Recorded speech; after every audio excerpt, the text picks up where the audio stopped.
ခြေလိန်တရေမှဟော်ရီကန်ကြီးကိုတူးတော့ကလူတော်တော်များများကိုစရေခဲ့ရတယ်ဟုလူကြီးသူမတွေပြောတန်ကြဘူးတယ်ကန်ကြီးကလည်းကြီးလေတယ်ကြီးတာမှအလျားပေ2000အနံပေ800လောက်ရှိလေတယ်၄ရောက်ဆက်ဆက်ကန်ဖြစ်၍မြို့လေးနှင့်လည်းပနံတင်လာတယ်ဒီကန်ကြီးမှာလှောင်ထားသောမိုးရေများကပင်မြို့လေးအတွက်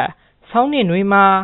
တောက်သုံးရန်ရေကိုအလုံးအလောက်ပေးနိုင်ခဲ့တယ်စရေဆိုသောစကားကိုယခုခေတ်လူငယ်များကြားဘူးခြင်းမှကြားဘူးပါလိမ့်မယ်ကြားဘူးသည်ဆိုအောင်တော့အဓိပ္ပာယ်ကိုသဘောပေါက်နိုင်ပွဲမရှိပါရှေးခေတ်ဘုရင်များခေါင်းဆောင်များသည်မြို့တဲခြင်းနန်းတော်အသစ်တဲခြင်းရေတွင်းရေကန်ကြီးများတူးဖော်ခြင်းစသောကြီးမားသောလုပ်ငန်းကြီးများတွင်လူအရှင်လက်လက်ကိုထိုနေရာတွင်မြုပ်ခါဝိညာဉ်အားအဆောက်အအုံအကာအကွယ်များအဖြစ်ထားလိရှိကြတယ်ထို့ကြောင့်ကျွန်တော်တို့ငယ်စဉ်ကကန်တူးသည့်အနာတရားဆောက်သည့်အနာစားသည့်နေရာများသို့သွားလျင်ဆူလေးရှိတယ်ဟဲ့ကောင်လေးနင့်ကိုမြေရင်းထဲမြုပ်ပြီးစတေးမှမကြောက်ဘူးလားဟုပြောလိရှိကြတယ်စတေးခံရမည်သူရောက်မလာလျင်အကျဉ်းသားများကိုလည်းစတေးစီဟုလည်းကြားဘူးလေတယ်ဒီမျိုးကလေးကိုနေချက်အင်္ဂလိပ်တို့တီးခဲ့ခြင်းဖြစ်လေတယ်စီးစနစ်ကြီးလာသောလူမျိုးပီပီမျိုးကလေးမှာလှပတင့်တယ်နေခြင်းစပွဲဖြစ်နေခဲ့တယ်တောက်ရီကန်သုံးရီကန်တို့ကိုအလုံးအလောက်တူးပေးတယ်ဒီထဲမှာမှတောက်ရီကန်ကြီးကမျိုးလေးအတွက်ကြက်တီအပေါင်းခါညောင်းခဲ့တယ်ထိုကန်ကြီးစတင်တူးမိအစီအစဉ်ဟာလည်းအင်္ဂလိပ်စစ်သားတို့သည်ညစဉ်တဦးစနှစ်ဦးစဖမ်းဆီးကကန်ဤ၄ထောက်တွင်တွင်းကြီးများတူးကအရှင်လက်လက်စတေးခဲ့ကြတယ်တနေ့တွင်ကန်ထောက်တွင်စတေးရန်တရုတ်လူမျိုးတဦးကိုဖမ်းဆီးခဲ့တယ်မစတေးခင်စစ်သားအချို့ကထိုတရုတ်ကိုတချင်းဆိုခိုင်းတယ်ထိုအခါတရုတ်လူမျိုးကဆိုလဲဆိုမယ်ကာလဲကမယ်ဟုဆိုကကျိုးဖြေခိုင်းလေတယ်အင်္ဂလိပ်စစ်သားတို့ကလည်းကျိုးကိုဖြေပေးလိုက်တယ်ကျိုးဖြေပေးလိုက်သည်နှင့်ထိုတရုတ်သည်ထွက်ပြေးလီတော်သည်ထိုအခါအင်္ဂလိပ်စစ်သားများနောက်မှနေ၍တနက်ဖြည့်ပြစ်သက်ခါတွင်ထဲချစတေးလိုက်တော်တယ်ကန်ကြီးပြီးသွားသောအခါထိုတရုတ်အလောင်းကိုမြုပ်နှံသောနေရာတွင်တရုတ်မကြီးပင်ကြီးတစ်ပင်ပေါက်လာခဲ့တယ်ထိုတရုတ်မကြီးပင်ကြီးတွင်စတေးခံလိုက်ရသောတရုတ်လူမျိုးမှာအဆောက်အအုံအဖြစ်ရှိနေလေသည်ဟုလူကြီးများကပြောစကားအရသိရလေတယ်တခုရှိသည်ကထိုတရုတ်တရေသည်နေ့ဘက်တွင်မြည်သည့်ကိုမှမချောက်လန့်ပဲညဘက်တွင်သာမှောင်စားပြုသည်နှင့်ထိုနေရာတွင်တချင်းဆို၍ဖြတ်သွားသူမှန်သမျှကိုဒေါသတကြီးနှင့်အနှောက်အယှက်ချောက်လန့်လေတော့တယ်၆ယုံနေမကအသက်ကိုပါအန္တရာယ်ပြီးသည့်အထိတချင်းဆိုသူတို့ကိုမုန်းတီးခဲ့သည့်တရေပင်ဖြစ်ပေတယ်အချိန်ကလွတ်လပ်ရေးရပြီးသားကာလဖြစ်တယ်တတိုင်းပြည်လုံးပျော်ရွှင်ကြတဲ့ဤသူကျွန်တော်တို့မြို့လေးမှာမြို့သူမြို့သားများကလည်းပျော်ရွှင်နေကြတယ်လွတ်လပ်ရေးအောင်ပွဲကိုအကြီးအကျယ်ဆင်နွှဲကြတယ်မြန်မာတိုင်းရင်းသားများသာမက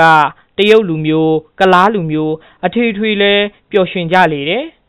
ကန်ကြီးပေါ်တွင်ညနေပိုင်းပေမို့လမ်းလျှောက်သူလေညင်းခန့်သူများနှင့်အထူးစီကားနေတယ်တချို့ကဝက်ကောင်းစားလာဝက်ခါရှိုးပြဖို့လာကြတယ်တချို့ကရီးစားတနံနှင့်ချင်းတွေးဖို့ရန်လာကြတယ်ဤသို့ဆိုစေမှောင်ရီပြိုးသည်နှင့်ကံမောင်ပေါ်တွင်တိတ်ဆိတ်သွားလေတော့တယ်လူစားလူနာပင်မမြင်ရတော့ပေ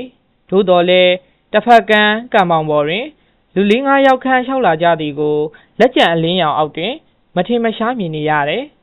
ကန်ကြီးကိုတပတ်ပတ်ရင်းအချိန်လင်းသွားဟန်တူလေတယ်တေချာကြည့်မယ်ဆိုလျင်ကလားလူမျိုးဖြစ်သည်ကိုတွေ့ရပေတယ်သူတို့လည်းပျော်နေကြဟန်တူပါ၏အမျိုးသား၄ယောက်ကနောက်မှလက်ခုပ်တီးနေကြတယ်ကလမာလေးမှာတချင်းဆိုရင်ဆလောက်ကလေးနှစ်ဖက်ကိုလိန်ငါဖြင့်ကလာလေတယ်ဤသို့ဖြင့်မကြမီပင်တရုတ်မကြီးပင်ကြီးအောက်သို့ရောက်လာလေတော့တယ်ကလမာလေးမှာကားရီကောင်းဆွဲပင်ထိုစဉ်အခိုက်ဝဲကန်ရီပင်ဘက်သို့မျက်နှာမူကနေတော့ကလမာလေးအားနောက်ကတစုံတယောက်ကအားရပါးရသွန်းလိုက်သည့်အလားခါးကလေးကော့သွားကရေကန်ကြီးထဲသို့ဘုံကနေကျသွားလေတော့တယ်ရင်းနှီးသူတို့ထုံးစံရေထဲကျသွားလျင်တစ်ကြိမ်နှစ်ကြိမ်တော့ပြန်ပေါ်လာမြဲဖြစ်လေတယ်ကလမာလေးကလုံးဝဆုတ်ဆမြုပ်ဆမပေါ်အောင်မြုပ်သွားတော့တယ်ပြီးတော့ကန်းဆက်ဖြစ်၍ရေဟာလဲတိတ်ပြီးနတ်တီမဟုတ်ချေ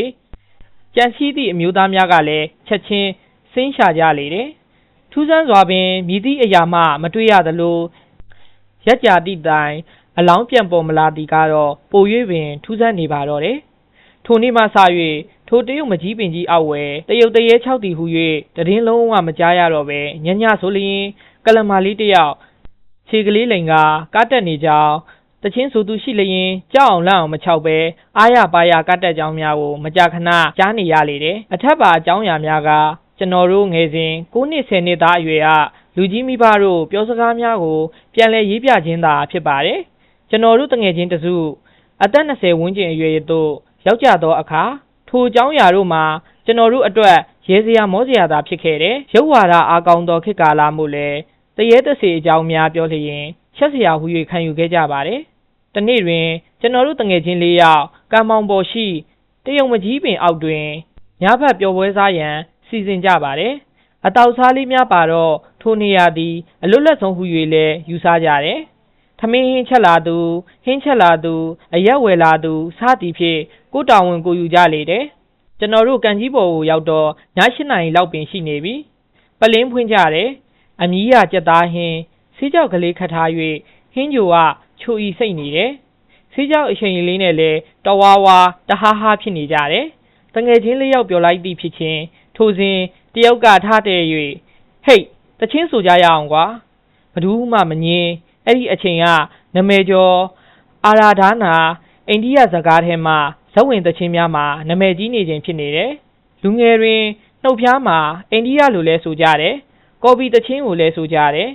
စော်ဩသူတငယ်ချင်းကပင်စားတင်၍ဖြစ်လေတော့တယ်တချင်းတစ်ဝက်လောက်ရောက်တော့ကျွန်တော်တို့ဝိုင်းဘေးတွင်ကလမာလေးတစ်ယောက်လာ၍ကားနေသည်ကိုအားလုံးတွေ့ရလေသည်ဆေးချောင်းနှင့်အရက်အရှိန်ကြောင့်မြည်သူမှကြောက်လန့်ခြင်းမရှိပေစိတ်ထဲတွင်ပကတိလူသားဟုထင်နေကြတယ်တခုရှိသည်က6လောက်မှာဒူးစစ်အောင်နာကစတင်၍မိုးကြိုးလိန်ကဲ့သို့လိန်နေခြင်းဖြစ်တယ်ထိုအခါ6လောက်တစ်ချောင်းနှင့်ကနေတကဲ့သို့ဖြစ်နေတယ်တချင်းကိုတော့ဇဝင်ကဲမှသည်တချင်းများကိုတပုတ်ပြီးတပုတ်ဆိုနေကြခြင်းဖြစ်တယ်ကလမာလေးဤအကမှလည်းကြာလီသက်လေပင်နောက်ဆုံးကားရသူကမမောပဲဆိုရသူများမှာမောလာကြတယ်ထို့ကြောင့်တချင်းအဆိုကိုရက်ခါစားကြတောက်ကြရန်ပြင်လိုက်ကြတယ်